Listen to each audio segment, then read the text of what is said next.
ഇതെൻ്റെ Datson redi-GO 2017 model. ഇതിലൊരു armrest set ചെയ്യണമെന്ന് കുറേ നാളുകളായി ചിന്തിക്കുന്നു. മാർക്കറ്റിൽ ഓൺലൈനും ഓഫ്ലൈനും അവൈലബിൾ ആയിട്ടുള്ള പലതും നോക്കി, പക്ഷെ അതിനൊന്നും തീരെ ബലമില്ല. എൻ്റെ ഒരു ഫ്രണ്ടിൻ്റെ കാറിൽ വെച്ചിരുന്ന ഈ കാണുന്നത് പോലെയുള്ള ആംറെസ്റ്റ് ഒരെണ്ണം ആരോ കയറി മുട്ടുകുത്തിയപ്പോഴത്തേക്കും അതങ്ങ് പൊട്ടി പീസായി. അത് കേട്ടപ്പോഴാണ് ഒരെണ്ണം സ്ട്രോങ് ആയിട്ട് തന്നെ അങ്ങ് ഉണ്ടാക്കിയാലോ എന്ന് തീരുമാനിച്ചത്. അങ്ങനെ പ്ലൈവുഡിൽ ഒരു ആംറെസ്റ്റ് വിത്ത് സ്റ്റോറേജ് ചെയ്യാനായിട്ട് പോവുകയാണ്. ഒരു പ്രോട്ടോടൈപ്പ് കട്ട് ചെയ്തുണ്ടാക്കി അതിനുശേഷമാണ് നമ്മൾ പ്ലൈവുഡിലേക്ക് ഇതിന്റെ അതേ മെഷറിന്റെ ബോട്ടം ഇതിന്റെ താഴെ വരുമ്പോഴത്തേക്കും ഈ ഒരു ഷേപ്പിൽ കട്ട് ചെയ്തെടുത്ത് കഴിഞ്ഞിട്ടുണ്ടെങ്കിൽ നമ്മുടെ ഹാൻഡ് ബ്രേക്കിന്റെയും അതിന്റെ ആ സൈഡിലത്തെ ഗ്യാപ്പിലെല്ലാം ഇത് കറക്റ്റ് ആയിട്ട് നമുക്ക് ഫിക്സ് ചെയ്യാൻ സാധിക്കും. ഓക്കെ, അപ്പം ഇങ്ങനെയായിരിക്കും വരുന്നത് ഒരു ആംറെസ്റ്റും.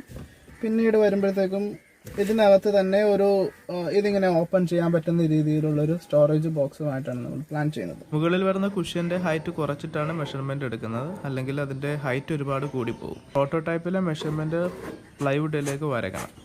ട്രയൽ ആൻഡ് എറർ മെത്തേഡ് നമുക്ക് ഇതിനകത്ത് ഉപയോഗിക്കാൻ പറ്റത്തില്ല, കാരണം ഈ കാണുന്ന പ്ലൈവുഡേ ഉള്ളൂ. അതുകൊണ്ടാണ് കാർഡ്ബോർഡിൽ ഒരു പ്രോട്ടോടൈപ്പ് വെട്ടിയുണ്ടാക്കി അതിൻ്റെ മെഷർമെൻറ്റ് പ്ലൈവുഡിലേക്ക് വരച്ച് അതിനനുസരിച്ച് കട്ട് ചെയ്യുന്നത്.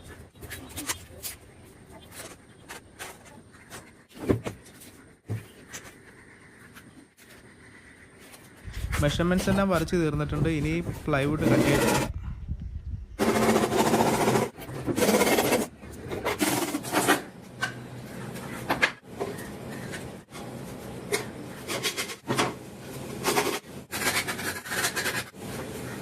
നമ്മുടെ പ്രോട്ടോടൈപ്പിൽ ഞാൻ കട്ട് ചെയ്തുണ്ടാക്കിയ കാർട്ടൺ ബോക്സിന്റെ അതേ മെഷർമെന്റ് വെച്ചിട്ട് ഒരു രണ്ട് പ്ലൈവുഡ് അതേ മെഷർമെന്റിൽ വെച്ചിട്ട് ഞാൻ കട്ട് ചെയ്തെടുത്തിട്ടുണ്ട്. ഇതിന്റെ 4 സൈഡിലും കവർ ചെയ്ത് ബോക്സ് ഉണ്ടാക്കി ഇതിന്റെ ആംറെസ്റ്റ് അടിപൊളി. ഇവിടെ ആംറെസ്റ്റിന്റെ ആദ്യത്തെ കുറച്ച് ഭാഗങ്ങൾ ഉണ്ടാക്കുന്ന വീഡിയോ എടുക്കാനായിട്ട് സാധിച്ചില്ല, ബാക്കിയുള്ളത് നമുക്ക് കാണാം. ഈ ആംറെസ്റ്റിന്റെ മുകളിലും താഴെയുമായി 2 സ്റ്റോറേജ് ആണ് സെറ്റ് ചെയ്തിരിക്കുന്നത്. ആദ്യം ഞാൻ പ്ലാൻ ചെയ്തത് മുകളിൽ മാത്രം ഒരു സ്റ്റോറേജ് ആണ്. അതിൽ താഴത്തെ സ്റ്റോറേജിന്റെയും മുകളിലത്തെ സ്റ്റോറേജിന്റെയും ഫ്രണ്ട് ഭാഗത്തെ പ്ലൈവുഡ് പീസസ് ആണ് ഇപ്പോൾ കട്ട് ചെയ്ത് സെറ്റ് ചെയ്യാനായിട്ട് പോകുന്നത്.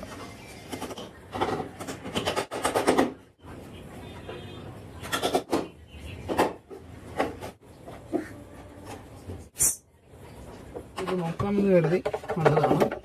നോക്കാം.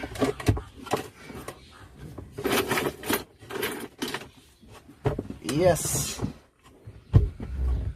അടിപൊളി. ഇപ്പോൾ ആംറെസ്റ്റിന്റെ ഏറ്റവും ടോപ്പിലെ കുഷ്യൻ സെറ്റ് ചെയ്യേണ്ട പ്ലൈവുഡ് പീസ് കട്ട് ചെയ്യാനായിട്ട് പോവുകയാണ്.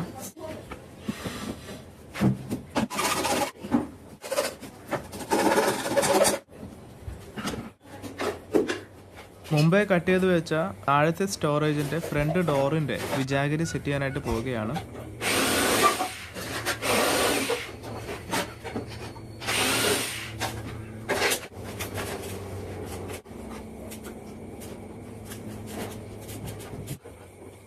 ഇപ്പോൾ നമ്മുടെ ആംറെസ്റ്റിന്റെ ഏകദേശം സ്ട്രക്ചർ റെഡി ആയിട്ടുണ്ട്. ഇതിന്റെ പുറത്തൊട്ടിക്കാനുള്ള മൈക്ക മാത്രമാണ് നമ്മളിപ്പോൾ കാശ് കൊടുത്ത് മേടിച്ചിരിക്കുന്നത്. ബാക്കി റെക്സിൻ, ഫോം അടുത്തൊരു കടയിൽ നിന്നും ബാക്കി വന്ന വേസ്റ്റ് പീസസ് വാങ്ങിച്ചുകൊണ്ട് വന്നതാണ്. ഇതിന്റെ മെയിൻ പാർട്ട് മൈക്ക ഒട്ടിക്കുന്ന വീഡിയോ എടുക്കാനായിട്ട് സാധിച്ചില്ല. മൈക്ക ഒട്ടിച്ച് നന്നായിട്ട് ഒട്ടുവാനായിട്ട് വെച്ചിരുന്ന വെയിറ്റ് എല്ലാം എടുത്ത് മാറ്റി ഇതിന്റെ എഡ്ജസ് ഒന്ന് നമുക്ക് നന്നായി ലെവലാക്കി കട്ട് ചെയ്തെടുക്കണം.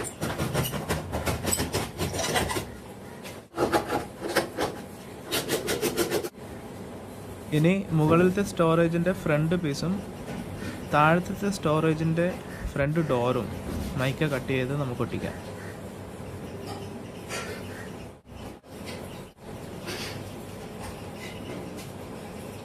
ഇപ്പോൾ നമ്മുടെ ആംറെസ്റ്റിൻ്റെ പണി കഴിഞ്ഞിട്ടുണ്ട്. ഇത് നമുക്ക് വണ്ടിയിലൊന്ന് സെറ്റ് ചെയ്ത് നോക്കാം. ഇതിൽ പല വീഡിയോസും എടുക്കാനായിട്ട് വിട്ടുപോയിട്ടുണ്ട്. എല്ലാ വീഡിയോസും എടുത്ത് ഇതിനകത്ത് കാണിക്കാൻ സാധിച്ചിട്ടില്ല. അപ്പോൾ നമ്മുടെ ആംറെസ്റ്റ് പണി തീർന്നു. ഇത് നോക്കി, ഇതിന്റെ കുഷ്യൻ സെറ്റ് ചെയ്തിരിക്കുന്നത് എങ്ങനെയാണ്. കുഷ്യൻ ചെയ്യുന്നതിന്റെ വീഡിയോ ഒന്നും എനിക്ക് ചെയ്യാൻ പറ്റിയില്ല. ഇതെല്ലാം ഞാൻ കൈ കൊണ്ട് തന്നെ സ്റ്റിച്ച് ചെയ്തെടുത്തതാണ്. ഇതിനകത്ത് കുഷ്യന് നിറച്ചു, ഫോം നിറച്ചു. ഇതൊക്കെ എങ്ങനെയാണ് ചെയ്തിരിക്കുന്നത്. പിന്നെ ഇവിടെ ഒരു സ്റ്റോറേജ് കൊടുത്തിട്ടുണ്ട്. ഈ സ്റ്റോറേജിനകത്തൊരു മാഗ്നറ്റിക് ലോക്ക് കൊടുത്തിട്ടുണ്ട്. ഇതിനകത്തെല്ലാം റെക്സിൻ കൊണ്ടുള്ള കോട്ടിങ് നൽകിയിട്ടുണ്ട്. അപ്പം ഇതാണ് നമ്മുടെ ആംറെസ്റ്റ് ഫൈനൽ പ്രോഡക്റ്റ്. നമുക്കൊന്ന് സെറ്റ് ചെയ്ത് നോക്കാം. അപ്പോൾ ആര് കയറി നിന്നാലും ഒന്നും സംഭവിക്കാത്ത ചുരുങ്ങിയ ചിലവിൽ സ്ട്രോങ് ആയിട്ടുള്ള ഒരു ആംറസ്റ്റ് റെഡിയാക്കാൻ സാധിച്ചു. ഇതിൻ്റെ എക്സ്പെൻസ് ഏകദേശം ഒരു 160-200 റുപ്പീസ് മാത്രമേ ഉള്ളൂ. ഇതിനുപയോഗിച്ച പ്ലൈവുഡ്, ഇതിനുപയോഗിച്ച ഫെവിക്കോള്, ഇതെല്ലാം നമ്മുടെ ഒരു അങ്കിള് തന്നതാണ്. പിന്നെ പുറമേ നിന്ന് വാങ്ങിച്ചിരിക്കുന്നത് മൈക്കയും കുറച്ച് സ്ക്രൂസ്, വിജാഗിരീസ്, ആണികൾ, ഇതൊക്കെയാണ് പുറമേ നിന്ന് വാങ്ങിച്ചിരിക്കുന്നത്. അതെല്ലാം 200 രൂപയ്ക്കകത്ത് മാത്രമാണ് വന്നിരിക്കുന്നത്. ഇനി ഇതെല്ലാം പുറമേ നിന്ന് വാങ്ങിക്കേണ്ടി വന്നാലും എല്ലാത്തിനും കൂടെ ഒരു 500 രൂപയ്ക്കകത്ത് എക്സ്പെൻസ് നിൽക്കും.